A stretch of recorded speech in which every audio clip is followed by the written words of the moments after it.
Hello guys, हमारे YouTube channel में आपका स्वागत है। दोस्तों, आज क्वेश्चन लेकर आया हूँ 10 क्वेश्चन जो एग्ज़ाम की दृष्टि से काफ़ी इम्पोर्टेंट्स रहते हैं। और ये फ्रेंड्स प्रीवियस क्वेश्चन है। चलो स्टार्ट करते हैं वीडियो को और चलते हैं पहले प्रश्न पर। पहला प्रश्न है, the constitute assembly was set up in. संविधान सभा की स्थापना कब की गई थी? तो पहले ऑप्शन पर दे रखा है 1945, बी पे दे रखा है 1946, सी पे दे रखा है 1947 और डी पे दे रखा है 1949 को। तो सबसे पहले हम बात कर लेते हैं संविधान सभा की स्थापना। ये हुई थी फ्रेंड्स 9 दिसंबर 1946 को। संविधान सभा की जो पहली बैठक हुई थी ये कब हुई थी? 9 दिसंबर 1946 को। तो इसका जो सही आंसर होगा, इसका B answer is the correct option हो जाएगा। अब बात कर लेते हैं फ्रेंड्स 1945 की। तो 1945 को जो हुई थी, संयुक्त राष्ट्र संघ की स्थापना हुई थी। संयुक्त राष्ट्र संघ की।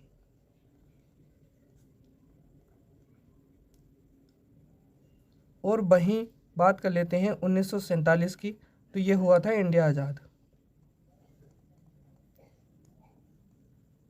कब हुआ था? तो ये हुआ था 15 अगस्त 1947 को भारत आज़ाद हुआ था। इससे एक दिन पहले 14 अगस्त 1947 को पाकिस्तान अलग हो गया था। वहीं जो संविधान लागू करे गए हैं तो ये करे गए थे 1950 को। इसकी सही डेट क्या है? 26 जनवरी 1950 को ये संविधान लागू हुआ था। अब बात कर लेते हैं अगले प्रश्न पर। अगला प्रश्न है, which of the following is described as the soul of the constitution. निम्नलिखित में से किसे संविधान की आत्मा के रूप में वर्णित किया गया है? तो पहले ऑप्शन पर है मौलिक अधिकार, दूसरे पे है मौलिक कर्तव्य और तीसरे पे है राजनीति के निर्देशक सिद्धांत और डी पे है प्रस्तावना। तो फ्रेंड्स, सबसे पहले बात कर लेते हैं जो संविधान की जो आत्मा है इसे कहा गया है प्रस्तावना को। किसको कहा गया है? प्रस्तावना को। ये मौलिक अधिकार के बारे में बात करें तो मौलिक अधिकारों की जो संख्या है वो है 6। कितनी है फ्रेंड्स? 6। पहले नंबर पर है समानता का अधिकार। समानता का अधिकार। और दूसरे पे है स्वतंत्रता का अधिकार।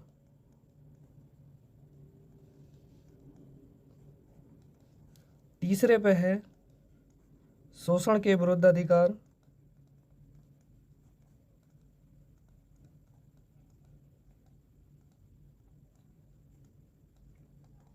और चौथे पे है धर्म की स्वतंत्रता का अधिकार। धर्म की स्वतंत्रता का अधिकार। और पांचवें पे है शिक्षा व संस्कृति का अधिकार। और छठे पे है संवैधानिक उपचारों का अधिकार। संवैधानिक उपचारों का अधिकार। उपचारों का अधिकार। तो फ्रेंड्स, सबसे पहले बात कर लेते हैं समानता का अधिकार। ये जो अनुच्छेद हैं ये 14 से 18 के बीच हैं। वहीं स्वतंत्रता का जो अधिकार है वो 19 से लेकर 22 तक हैं। और वहीं शोषण के विरुद्ध अधिकार ये 23 से लेकर 24 तक हैं। उस धर्म की स्वतंत्रता जो दी गई है वो 25 से 28 के बीच दी गई है। और वहीं शिक्षा का और संस्कृति का जो अधिकार है वो 29 से 30 दी गई है। ये अनुच्छेद में है फ्रेंड्स। उस संवैधानिक उपचारों का अधिकार ये दिए गए हैं फ्रेंड्स 32 से 35। इस बीच में इनका सबका उल्लेख दिया गया है। अब बात कर लेते हैं मौलिक कर्तव्य की। तो मौलिक कर्तव्यों की जो संख्या है ये है फ्रेंड्स 11। 11 है। इसके बारे में भी बात कर लेते हैं। तो ये जो फ्रेंड्स लिए गए हैं ये भाग 4 में लिए गए हैं। कितने? भाग 4 में। और मौलिक अधिकार जो दिए गए हैं वो किस में दिए गए हैं? तो ये दिए गए हैं फ्रेंड्स 3 में। कितने में दिए गए हैं? 3। ये भाग नंबर 3 में। और ये दिए गए हैं मौलिक कर्तव्य भाग 4 में। इसमें सबसे पहले बात कर लेते हैं मौलिक कर्तव्यों में। तो मौलिक जो कर्तव्यों की जो संख्या है ये फ्रेंड्स पहले 10 थी। अब वर्तमान समय में कितनी हो गई है? तो ये हो गई है 11।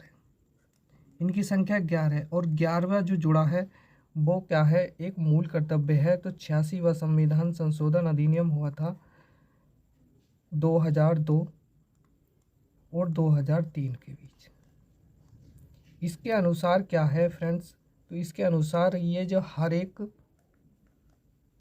एक माँ बाप का जो कर्तव्य होगा वो अपने बच्चों को क्या होगा? पढ़ाने का, यानी शिक्षित कराने का अधिकार इसके अंदर दिया गया है।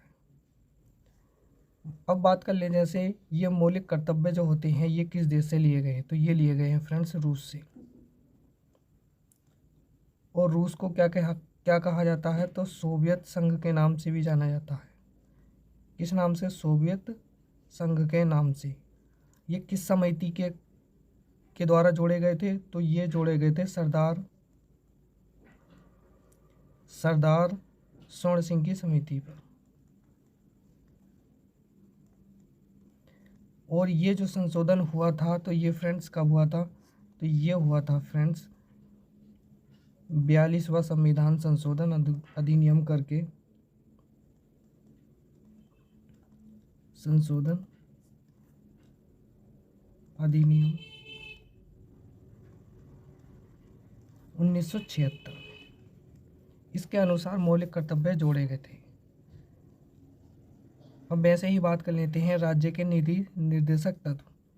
जो इनका आर्टिकल है 36 से लेकर 51A तक है। इसके अंदर ये राज्य के नीति निर्देशक सिद्धांत आते हैं। और ये किस देश से लिए गए हैं? तो ये लिए गए हैं आयरलैंड से। किससे फ्रेंड्स? आयरलैंड से लिए गए। अब बढ़ते हैं अगले प्रश्न पर।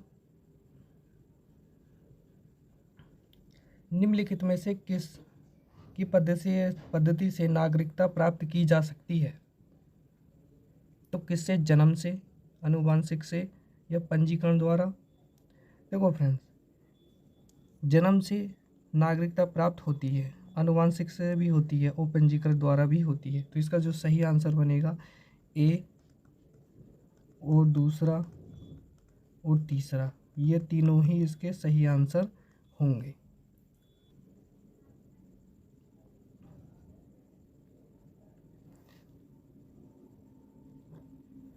भारतीय इतिहास में किसके शासनकाल में भारत का स्वर्ण युग कहा गया है?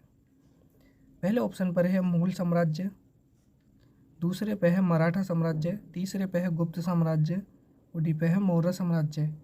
तो इसका जो सही आंसर है तो यह है गुप्त साम्राज्य। और इसमें भी किसके शासनकाल में? तो चंद्रगुप्त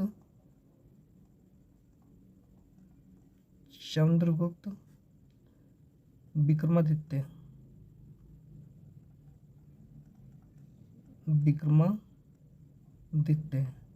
के शासनकाल में क्या है फ्रेंड्स? भारत का स्वर्ण युग कहा गया है। तो इसका सही आंसर होगा सी इज़ द करेक्ट ऑप्शन। बढ़ते हैं अगले प्रश्न पर। किस वर्ष शिवाजी को छत्रपति के रूप में ताज पहनाया गया? तो इसका जो सही आंसर है 1674 में। 1674 में क्या शिवाजी को छत्रपति के रूप में ताज पहनाया गया। और शिवाजी के शासनकाल में अष्टप्रधान भी रहा करते थे।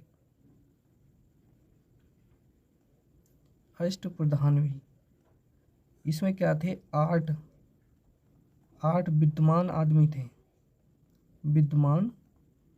विद्वान थे फ्रेंड्स। बढ़ते हैं अगले प्रश्न पर। 1918 में महात्मा गांधी कपास मिलें श्रमिकों के बीच सत्याग्रह आंदोलन का आयोजन करने के लिए कौन सा आंदोलन चलाया और कहाँ चलाया? तो पहले ऑप्शन पर मद्रास, दूसरे पर मुंबई, सूरत या अहमदाबाद। तो इसका सही आंसर है सबसे पहले 1915 में महात्मा गांधी दक्षिण अफ्रीका से वापस आए थे और 1917 में इन्होंने क्या करा था, चंपारण आंदोलन स्टार्ट करा और उसके बाद 18 में खेड़ा आंदोलन स्टार्ट करा और 19 में इन्होंने रोलेक्ट एक्ट स्टार्ट करा और उसके बाद 1920 में इन्होंने सहयोग आंदोलन स्टार्ट भी कर दिया। उसके बाद बढ़ते हैं फ्रेंड्स अगले प्रश्न पर।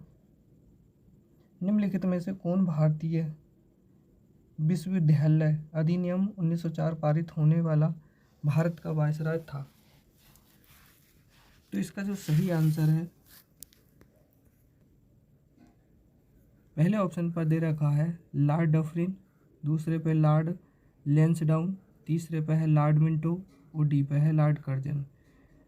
तो भारत का जो विश्वविद्यालय है जो 1904 पारित हुआ था, ये किसके शासनकाल में हुआ था? ये हुआ था फ्रेंड्स लॉर्ड कर्जन के। तो D is the correct option. बढ़ते हैं अगले प्रश्न पर। जिस ताप पर फ़ारेनहाइट पैमाने और सेल्सियस पैमाने दोनों की रीडिंग समान होती है, तो इसका जो सही आंसर है फ्रेंड्स -40 डिग्री पर ये समान फ़ारेनहाइट और सेल्सियस एक समान हो जाते हैं। तो सही answer B is the correct option हो जाएगा इसका। बढ़ते हैं अगले प्रश्न पर। सल्फ्यूरिक अम्ल का रासायनिक सूत्र है, तो इसका होता है फ्रेंड्स, इसका तो याद करने की बात है बस, खाली क्या है H2SO3। बी ऑप्शन पे ही दे रखा है, तो सही आंसर क्या बन जाएगा? B is the correct option हो जाएगा। रेबीज क्या है? अगला प्रश्न क्या है? रेबीज एक क्या है? एक हेलेमेथिक रोग है, वायरल रोग है, जीवाणु रोग है या प्रोटोजोआ रोग है? तो इसका सही ऑप्शन है B is the correct option. ये क्या है? एक वायरल डिसीज़ है, वायरस है। ये किसके कारण होता है? तो कुत्ते के काटने से होता है, कुत्ते के काटने से क्या हो जाता है फ्रेंड्स? रेबीज हो जाता है। बढ़ते हैं अगले प्रश्न पर। अगला प्रश्न है मानव शरीर में निम्नलिखित में से कौन सा एक अंग है? पहले ऑप्शन पर दे रखा है विजडम टीथ, बी पे स्प्लीन, सी पे थायराइड और डी पे गाल ब्लैडर। तो इसका जो फ्रेंड्स ये क्या होती है? अकल की दाढ़ होती है, तो ए इसे बोलते हैं वृद्धि दांत। तो A is the correct option बन जाएगा इसका। बढ़ते हैं अगले प्रश्न पर। सौरमंडल का सबसे गर्म ग्रह कौन सा है? तो इसका सही आंसर है शुक्र। वो शुक्र ही जो क्या है सबसे चमकीला ग्रह भी है, सबसे चमकीला ग्रह किसको कहा जाता है? तो ये कहा जाता है शुक्र को। वो बृहस्पति क्या है? ये सबसे बड़ा ग्रह है, सबसे बड़ा ग्रह कौन सा है? बृहस्पति। और शनि के पास अपने क्या है? छल्ले हैं।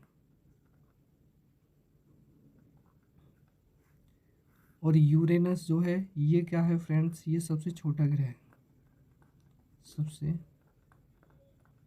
छोटा ग्रह है। बढ़ते हैं अगले प्रश्न पर। निम्नलिखित में से कौन सा एक यौन संचारित रोग नहीं है? पहले ऑप्शन पर है सिफिलिस, दूसरे पर है गोनोरिया, तीसरा है स्कर्वी या हेपेटाइटिस बी। तो फ्रेंड स्कर्वी जो हो जाता है ये दांतों में हो जाता है।